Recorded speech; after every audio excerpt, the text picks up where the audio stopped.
নমস্কাৰ সকলোকে স্বাগতম জনাইছো আসাম কেৰিয়াৰ পইণ্ট ইউটিউব চেনেলৰ অন্য এটা নতুন ভিডিঅ' লৈ মনকল আজিৰ ভিডিঅ'টিত আমি আপোনালোকৰ আগন্তুক অনুষ্ঠিত হ'ব লগা এডিআৰই গ্ৰেড 3 আৰু গ্ৰেড 4 পৰীক্ষাৰ বাবে প্ৰয়োজন হোৱাকৈ গণিতৰ 5 নম্বৰ ভিডিঅ'টো লৈছো তো ইয়াৰ আগতে আমি 4টা ভিডিঅ' আপলোড কৰিছো যদি আপোনালোকে আগৰ ভিডিঅ'সমূহ চোৱা নাই তেনেহলে ডেসক্ৰিপচনত দিয়া লিংকৰ পৰা আপোনালোকে চাই ল'ব পাৰিব তো এই পাৰ্টটোত আমি কিছুমান অতি সহজ পদ্ধতিৰ জৰিয়তে আপোনালোকৰ কোৱেশ্যনসমূহ সলভ কৰাই দিম তাতে আপোনালোকে খুব কম সময়ৰ ভিতৰত এক্সামত গৈ এই কোৱেশ্যনসমূহ সলভ কৰি থৈ আহিব পাৰে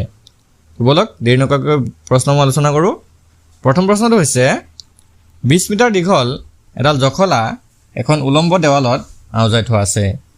তো জখলাডালে মাটিৰ সৈতে 30 ডিগ্ৰী কোণ কৰি আছে তো জখলাডালে দেৱালখনত স্পৰ্শ কৰা বিন্দুটোৰ উচ্চতা কি হ'ব তো প্ৰশ্নটো চাওক কি কৈছে প্ৰশ্নটো যেতিয়া ভালকৈ বুজি পাব তেতিয়াহ'লে আপোনালোকে এনসাৰটো কৰিব পাৰিব প্ৰশ্নটো দুবাৰ তিনিবাৰকৈ পঢ়িব তেতিয়া আপোনালোকে কোৱেশ্যনটো বুজি পালে এনসাৰটো ইজিলি কৰিব পাৰিব ঠিক আছে চাওক 20 মিটাৰ দীঘল এডাল জখলা দেৱাল এখনত উলম্বাই থোৱা আছে আউজাই থোৱা আছে চাওক 20 মিটাৰ দীঘল এডাল জখলা কি কৰিছে দেৱাল এখনত আউজাই থোৱা আছে ধৰিছো এখন দেখখন দেৱাল অৰ্থাৎ এখন ৱাল তো ইয়াতে 20 মিটাৰ দীঘল এনেকৈ এখন জখলা কি কৰিছে আউজাই থোৱা আছে জখলা এখন এনেকৈ আউজাই থোৱা আছে আৰু এই 20 জখলাখনৰ যিটো ডিসটেন্স বা দূৰত্ব বা জখলাখনৰ দীঘল দৈৰ্ঘ্যটো হৈছে 20 মিটাৰ তো চাওক জখলাডালে মাটিৰ সৈতে এনেকৈ যদি আছে তো বেৰখনৰ সৈতে হি এটা এংগল কৰি আছে বুলি কৈছে আৰু জখলাডালে মাটিৰ সৈতে কিমান ডিগ্ৰী কোণ কৰিছে 30 ডিগ্ৰী কোণ কৰিছে ইয়াতে 30 ডিগ্ৰী এংগল এটা কৰিছে তো ইয়াতে যদি আপোনালোকে ভালদৰে লক্ষ্য কৰে তেতিয়া চাব জখলাডালে মাটিৰ সৈতে যিটো কোণ কৰিছে সেই কোণটো আৰু বেৰখনৰ লগত এটা চাওক সমকোণী ত্ৰিভুজ গঠন কৰিছে আপুনি যদি ভালদৰে ইয়াত লক্ষ্য কৰে তেতিয়া দেখিব যে এটা সমকোণী ত্ৰিভুজ গঠন কৰিছে আৰু যেতিয়া সমকোণী ত্ৰিভুজ গঠন কৰে তেতিয়া আপোনালোকে এটা চেপ্টাৰ ক্লাছ 10ত হয়তো পাইছিলে সকলোৱে তো ত্ৰিকোণমিতি কিছুমান সূত্ৰ ইয়াত আপোনালোকৰ প্ৰয়োগ হ'ব তো যদি আপোনালোকে ত্ৰিকোণমিতিটো ভালদৰে বুজি আহিছিলে তেনেহলে এনেকুৱা প্ৰশ্নবিলাক কৰোঁতে একেবাৰে মাত্ৰ আপোনালোকৰ টাইম নালাগিব আৰু যদি বুজা নাই তেতিয়াহ'লে আপোনালোকে ভালদৰে ভিডিঅ'টো চাই ল'ব তো চাওক কি কৈছে তো এই উচ্চতাটো উলিয়াব দিছে অৰ্থাৎ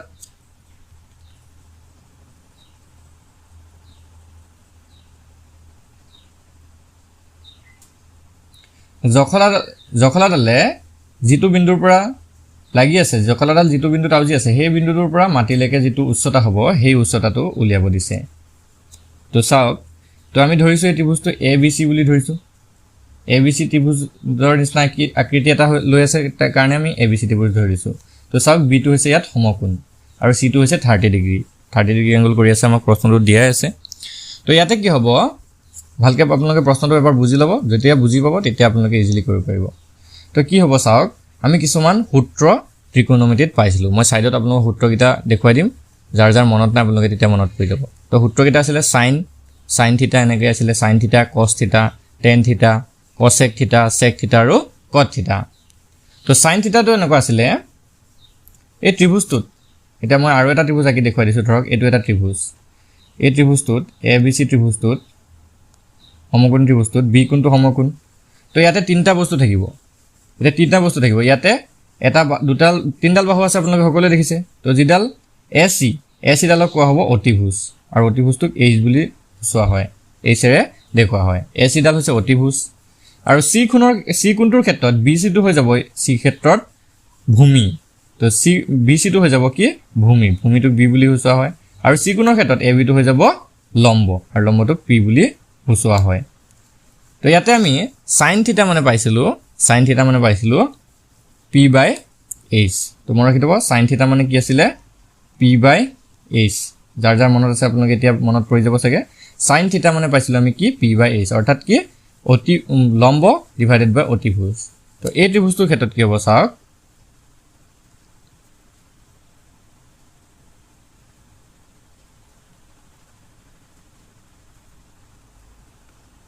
এই ত্ৰিভুজটোৰ ক্ষেত্ৰত কি হ'ব মই কৈছিলোঁ সাইন থিটা মানে কি পাইছিলোঁ আমি P/H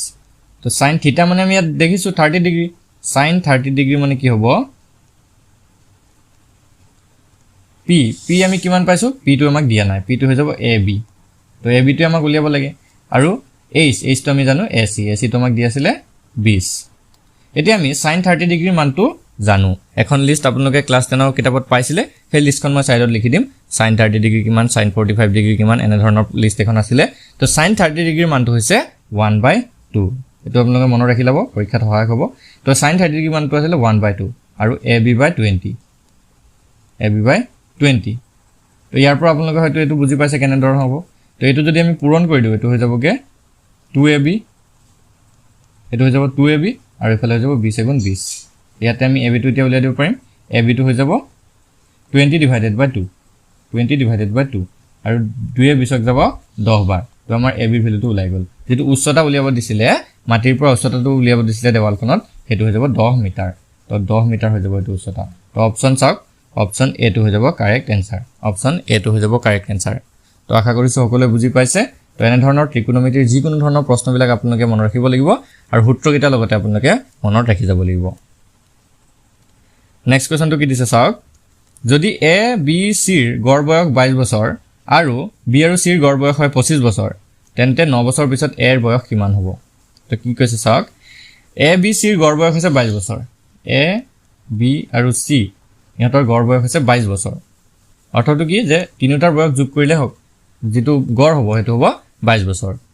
তো হেতৰ টোটাল বয়সটো মই প্ৰথমতে আমি উলিয়াই লম a + b + c কিমান হ'ব 22 22 22 হ'ব 22 যোগ 22 যোগ 22 তো টোটাল যদি আমি যোগ কৰো এটো হৈ যাব 66 চাওক a + b + c হৈ যাব কিমান 66 তো আকৌ কি দিছে চাওক b আৰু c ৰ গড় বয়স দিছে 25 বছৰ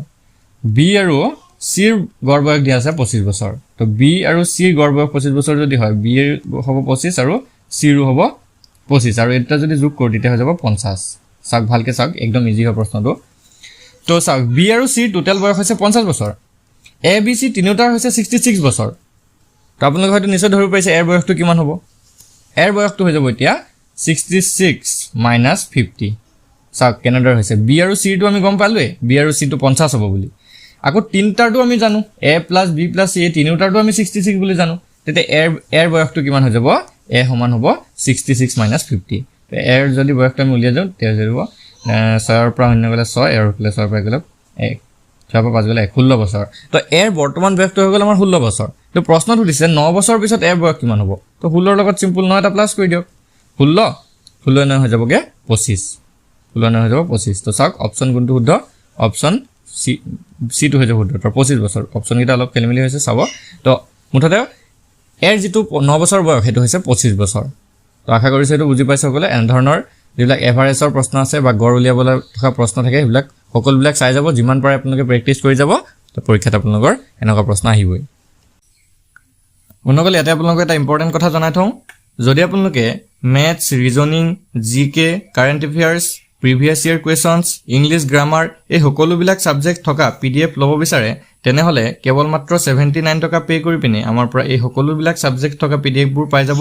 তো যদি কাৰোবাৰ এই পিডিএফ বোৰ প্ৰয়োজন হয় তেনেহলে আপোনালোকৰ স্ক্ৰিনত থকা নাম্বাৰটোত হোৱাটসঅ্যাপ কৰি আমাৰ পৰা এই পিডিএফ সমূহ আপোনালোকে লাভ কৰিব পাৰিব তো যদি কাৰোবাৰ প্ৰয়োজন হয় তেনেহলে আপোনালোকে স্ক্ৰিনত থকা নাম্বাৰটোত হোৱাটসঅ্যাপ কৰি 79 টকা পে কৰিব আৰু পে কৰাৰ পিছত আপোনালোকক আমি পিডিএফ সমূহ সেন্ড কৰি দিম এতিয়া আমি নেক্সট কোৱেশ্চনটো চাওঁ হওক তো এতিয়া নেক্সট কোৱেশ্চনটো চাওঁ কি দিছে এখন নগৰৰ জনসংখ্যা প্ৰতি বছৰে 10% হাৰত বৃদ্ধি হয় নগৰখনৰ বৰ্তমান জনসংখ্যা হৈছে 1000 তেতিয়া হলে 3 বছৰ পাছত ইয়াৰ জনসংখ্যা কিমান হ'ব চাওক প্ৰতি বছৰে কিমানকে বৃদ্ধি হৈ যায় 10% কে বৃদ্ধি হৈ যায় প্ৰতি বছৰে 10% কে বৃদ্ধি হৈ যায় আৰু বৰ্তমান জনসংখ্যাটো হৈছে 1000 বৰ্তমান কিমান 1000 আৰু 3 বছৰ পিছত কিমান হ'ব জনসংখ্যাটো এটা চাওক প্ৰথম এবছৰকে আমি উলিয়াই যাব লাগিব প্ৰথম বছৰ যদি 10% বাঢ়ে অৰ্থাৎ কি হ'ব 1000 প্লাস 10/100 10% মানে আপোনালোকক মই কৈছিলো 10% মানে কি পাৰ্চেন্টটো যেতিয়া অতৰাই দিম হেতু হৈ যাব 10/100 100 এ ডিভাইড কৰিলে হৈ যাব তো 1000 যোগ 10/100 ইনটু 1000 কাৰণ 1000 ৰ আমি 10% উলিয়াইছো শূন্য শূন্য কাটা যাব শূন্য শূন্য কাটি যাব 10 10 গুণ 100 1000 যোগ 100 অৰ্থাৎ হৈ যাব 1100 চাওক প্ৰথম বছৰত কিমান হ'বগে 1100 তো ভালকে চাই লওক প্ৰথম বছৰৰ যেটো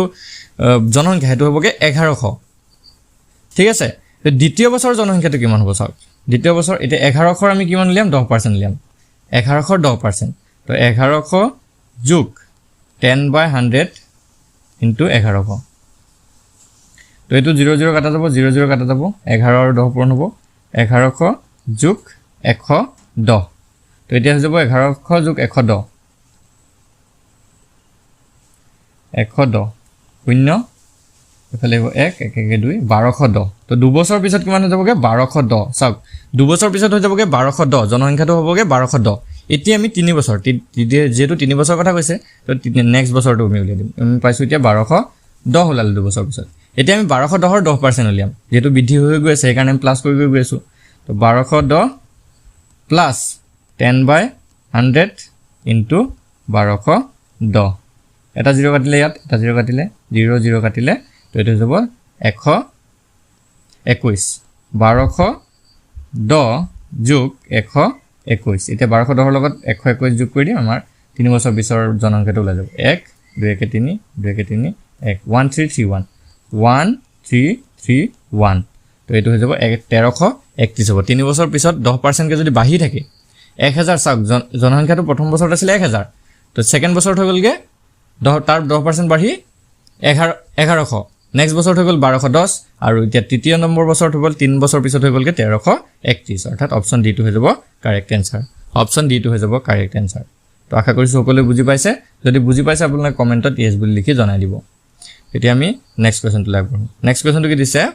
কোনো এক সংখ্যাৰ 20% ৰ 25% ৰ 50% ৰ মান 21 তো সংখ্যাটো কি কি কৈছে চাওক কোনো এটা সংখ্যাৰ 20% ৰ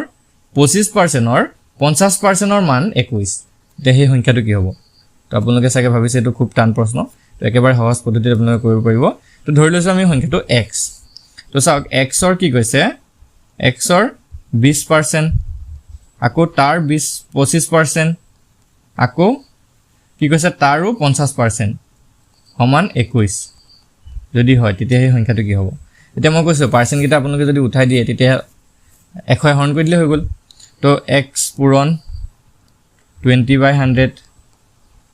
পূৰণ 25/100 পূৰণ 50/100 সমান 21 এতিয়া আমি x টো সিম্পল কে উলিয়াই দিব পাৰিম আপৰা 0 এটা 0 এটা কাটিব ইয়াতে 0 এটা 0 এটা কাটিব তাৰ পিছতে 2 এ যদি 10 কাটো 5 বাৰ যাব 5 এ 25 যাব 5 বাৰ তাৰ পিছতে আকৌ এটো 5 এ 10 যাব 2 বাৰ 5 এ আকৌ 1 যাব 20 বাৰ তো এটা সব কাটা কাটি গল থাকিলে কি চাওক সকলো কাটা কাটি গৈছে ইয়াত থাকি গল আমাৰ x পূৰণ 1/40 x পূৰণ 1/40 সমান 21 থাকি গল চাওক ভালকে আপোনালোকে ক্যালকুলেশনটো চাই লব x পূৰণ 1/40 সমান 21 থাকিলে এতিয়া আমি এটা সলভ কৰি দিম আমাৰ x ৰ ভ্যালুটো ওলাই যাব তেমি x ৰ ভ্যালুটো উলিয়াই দিম তো চাওক এটো পূৰণটো যদি হিফালে গৈছে যে হৰণটো যদি হিফালে গৈছে কি হ'ব x সমান কি হ'ব 21 পূৰণ 40 21 और 40 যদি পূৰণ কৰো চাওক কিমান হ'ব 4 গুণ 4 4 গুণ 8 840 তো x ৰ ভ্যালুটো ওলাই যাব 840 তো অপচন সি টো হৈ যাব কারেক্ট आंसर অপচন 840 টো হৈ যাব কারেক্ট आंसर চাওক x ৰ ভ্যালুটো হৈ যাব 840 তো দেখিবলৈ বহুত টান টান প্ৰশ্নবিলাক খুব কম সময়ৰ ভিতৰতে আপোনালোকে উলিয়াব পাৰিব খালি কৰিব লাগিব আপোনালোকে ভালদৰে প্ৰেক্টিস কৰিব লাগিব নেক্সট কোৱেশ্চনটো কি দিছে চাওক বাপেকৰ বয়স পুতেকৰ বয়সৰ 3 গুণ 10 বছৰ আগে বাপেকৰ বয়স পুতেকৰ 5 গুণ আছিল তেতিয়া এতিয়া বাপেকৰ বয়সটো কিমান হ'ব তো এটা চাওক বাপেকৰ বয়সটো আমি ধৰি লৈছো x আৰু পুতেকৰ বয়সটো আমি ধৰি লৈছো y কি কৈছে চাওক তেতিয়া বাপেকৰ বয়স পুতেকৰ 3 গুণ আছিল তো x টো কিমান হয় x টো পুতেকৰ 3 গুণ 3y হয় x মান কিমান 3y আগো কৈছে 10 বছৰ আগতে বাপেকৰ বয়স পুতেকৰ বয়সৰ 5 গুণ আছিল তো বাপেকৰ বৰ্তমান বয়স যদি x হয় তেতিয়া 10 বছৰ আগতে কিমান হ'ব x - 10 আৰু পুতেকৰ বয়স যদি বৰ্তমান y হয় তেতিয়া পুতেকৰ বয়স কিমান হ'ব y - 10 ঠিক আছে তো ইয়াতে আকৌ কৈছে যে 5 গুণ আছিল বুলি কৈছে পুতেকৰ 10 বছৰ আগতে তো এটো হৈ যাব 5 এটা আমি পূৰণ কৰি দিম তো এনে ধৰণৰ প্ৰশ্ন আপোনালোকে ক্লাস 10 ত কৰি আহিছে ক্লাস 10 লেভেলৰ প্ৰশ্নবিলাক আপোনালোকৰ বেছিকৈ পৰীক্ষাত আহি থাকে তো এটো যদি আমি সলভ কৰি যাও x - 10 হ'ব এটো হৈ যাব 5y - 10 5 গুণ 50 তো x ৰ মানটো আমি ইয়াৰ পৰা বহুৱাই দিম x ৰ মান আমি কিমান পাইছিলো 3y তো x ৰ মানটো আমি কিমান বহুৱাই দিম 3y বহুৱাই দিম তো x ৰ মানটো আমি 3y বহুৱাই দিম -10 হ'ব আৰু ইফালে হ'ব 5y - 50 তো ইফালে যদি আমি কৰো সলভ কৰো যদি ইফালে যাব 3y - 5y আৰু ইফালে হ'ব -50 আৰু +10 তো -10 টো ইফালে গুচি গ'লে +10 তো এইটো হৈ যাব -2y -40 -2y হৈ যাব -40 এতিয়া ইয়াতে আমাৰ y ভ্যালুটো ওলাই যাব তো y ভ্যালুটো আমাৰ ওলাই যাব ইয়াতে তো সাক y ভ্যালুটো কিমান হ'ব তো y কিমান হ'ব -40 ডিভাইডেড বাই -2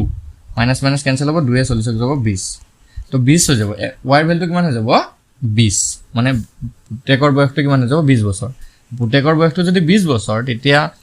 x কি আছিল x সমান কি আছিল 3y মানে 3 পূৰণ 20 3 20 পূৰণ কৰিলে আপুনি কিমান হ'ব নিশ্চয় জানে 3 20 পূৰণ কৰিলে হ'ব 60 তো বাপেকৰ বয়স হৈ যাব কে 60 বছৰ তো অপচন এ টো হৈ যাব কাৰেক্ট আনসাৰ অপচন এ টো হৈ যাব কাৰেক্ট আনসাৰ 60 বছৰ আশা কৰিছো সকলোৱে বুজি পাইছে কোৱেশ্যনসমূহ যদি বুজি পাইছে ইয়াৰ নেক্সট পাৰ্টসমূহ চাবলৈ আমাৰ চেনেলটো সাবস্ক্ৰাইব কৰি দিব আৰু লগতে থকা বেল আইকনটো দবাই দিব ধন্যবাদ